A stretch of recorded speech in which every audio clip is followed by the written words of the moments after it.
Hello. Hello. Hello. Hello. Hello.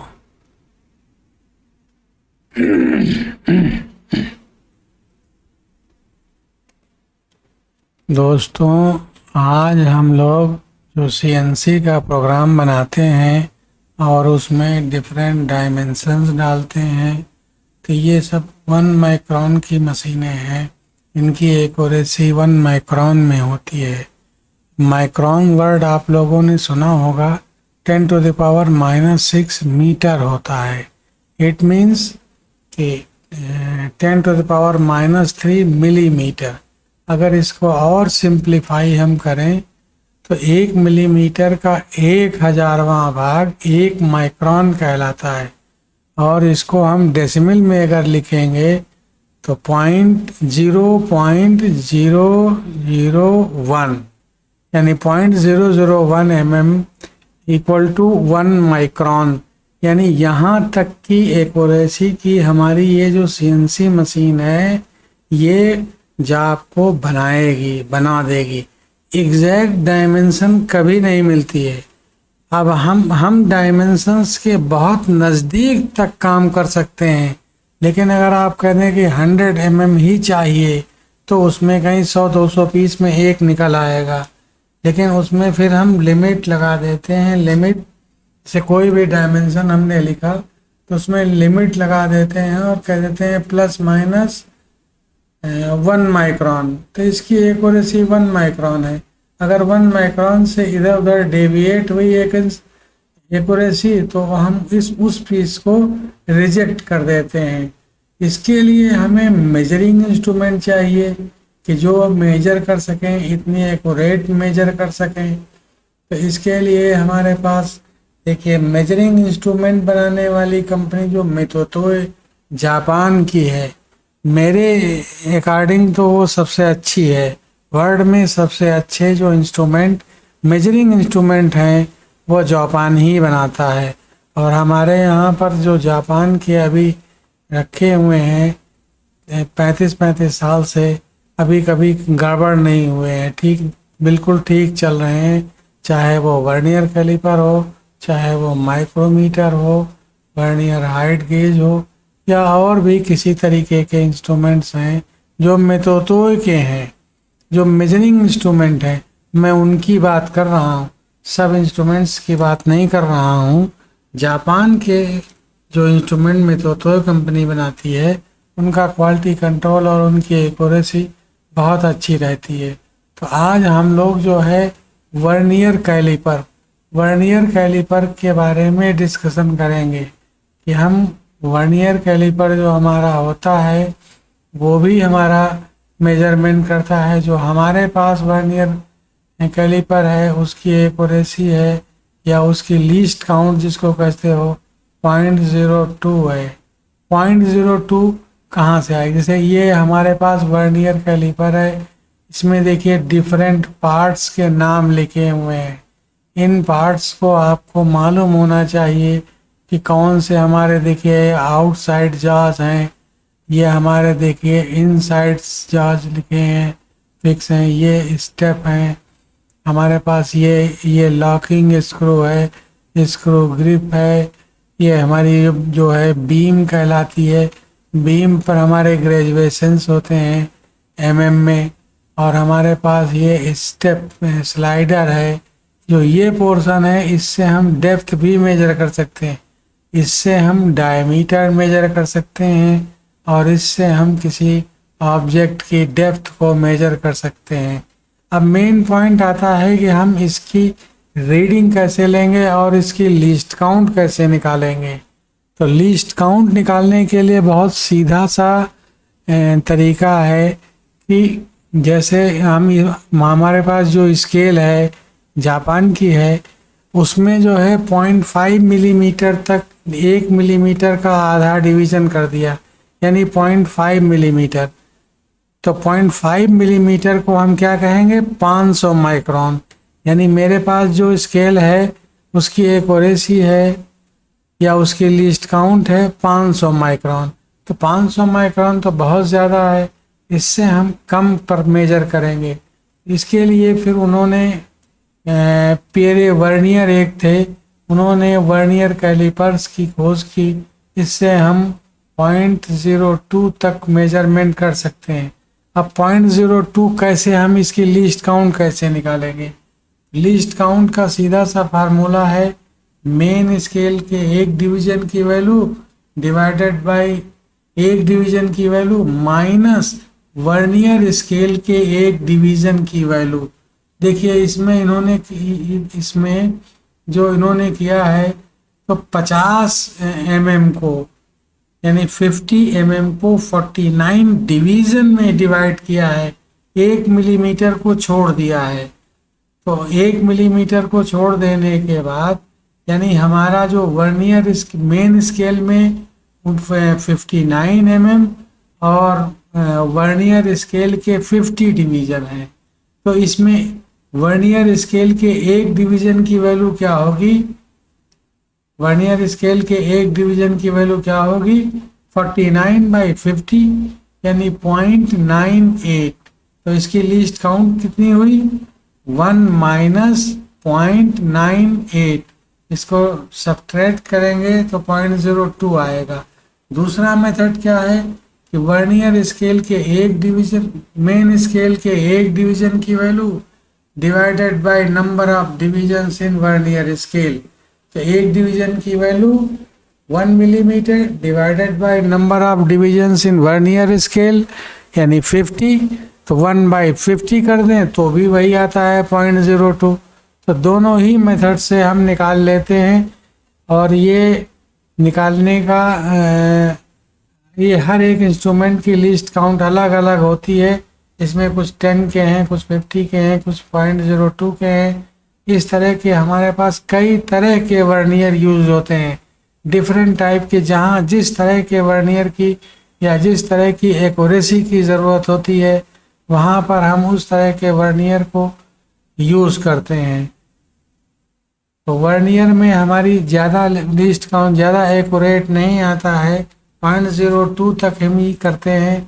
ये हमारे पास बिल्कुल एनालॉग है, इसमें हम रीडिंग को पढ़ेंगे। अब इसकी एक प्रॉपर्टी होती है रीडिएबिलिटी, जो इसमें रीडिएबिलिटी की रीडिंग को पढ़ने में कोई बहुत देर ना लगे।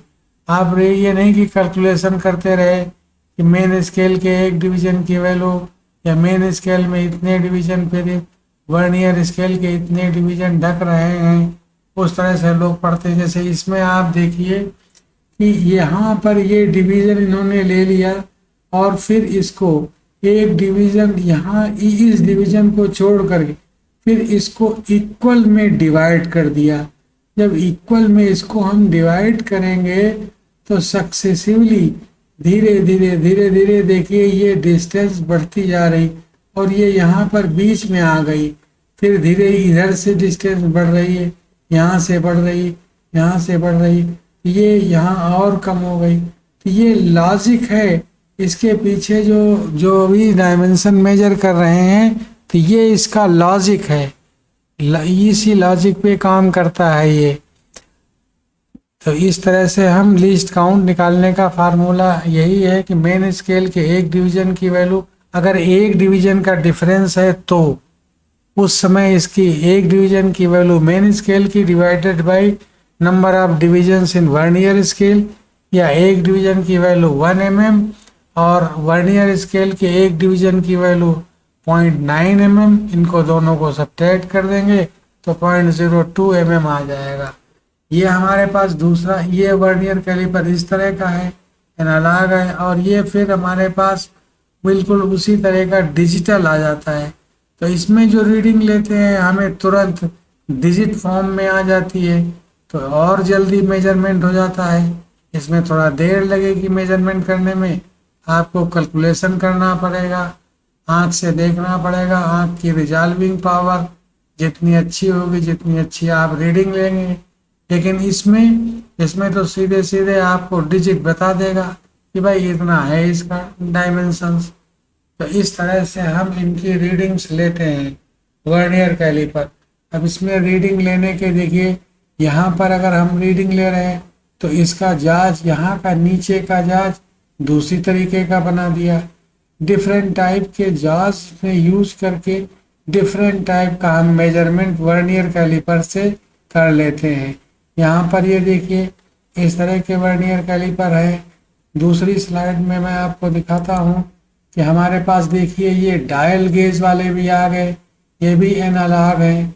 इसमें आपको रीडिंग नहीं पढ़नी पड़ेगी, मेजरमेंट करेंगे तो इस डायल में जो इंडिकेटर लगा हुआ है वो रोटेट करेगा और फिर ये हमारे पास रीडिंग हमको बता देगा। तो ये डायल गेज का भी यूज़ करते हैं। डिजिटल देखिए इनके सबके देखिए ये जो हमारे पास जॉज हैं ये डिफरेंट हो जाते हैं। तो इसमें भी डिजिटल है, इसमें भी एनालॉग है, इसमें ये एनालॉग है, ये डायल टाइप कहलाते हैं, ये डिजिटल टाइप कहलाते हैं। और इनकी अलग अलग रेंज के भी आते हैं। इनकी रेंज भी बिल्कुल अलग अलग होती है कि अलग अलग रेंज में मेजरमेंट करने के लिए अलग अलग रेंज का यूज़ करते हैं, अलग अलग एक्यूरेसी का यूज़ करते हैं। जहाँ पर जिस तरह के इंस्ट्रूमेंट की ज़रूरत होती है, मेजरिंग इंस्ट्रूमेंट की, क्योंकि क्वालिटी कंट्रोल जो होता है वो मेजरिंग इंस्ट्रूमेंट से ही हम करते हैं कि भाई ये हमारी डायमेंशंस जो हम दे रहे हैं उसमें कोई डेविएशन तो नहीं है, या हमारा टूल वियर तो नहीं हो गया है। अगर टूल वियर हो गया है तो वियर भी डाल देते हैं।